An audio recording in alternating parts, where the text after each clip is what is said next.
भक्त लोक येतात आणि सांगतात कुठं काय फायदा नाही, कुठं काय नाही.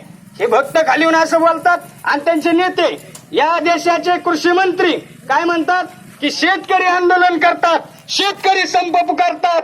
ही फक्त एक चमकोगिरी आहे. अरे हरामखोर, तू पैदा झाला ही एक चमकोगिरी आहे. अरे शेतकऱ्याला काय बोलतो, जाहीर सांगतो आम्हाला शेतकरी म्हणजे काय अशी तशी गोष्ट नाही.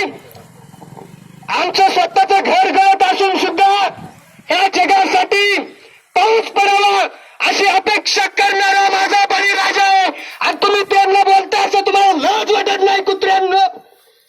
या भारत मातेमध्ये कोट्यावधी लोक शहरामध्ये राहतात, शहरामध्ये खातात. कोणाला रानामध्ये जाऊन शेतीमध्ये जाऊन कष्ट करायचं माहित नसतं.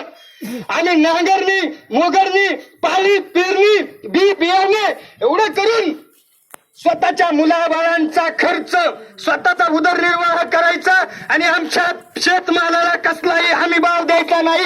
जगाच्या तर्तीवरती अखंड भारत देशामध्ये हा अन्याय कुठला नाही बळीराजावरती. हा अन्याय मोडून काढण्यासाठी या ठिकाणी वारंवार आंदोलने, रस्ता रोके होतात. पण त्याची छेड काढण्याचं काम हे सरकार दरबारी करतात. तर कधी कधी साला दानवे म्हणून येतो, तर कधी कधी हा राधा कोणतो राधा कृष्ण तो म्हणून येतो. हे तुमच्या राजाला साथ द्या, तुमच्या राजाला साथ द्या, तुमच्या राजाला साथ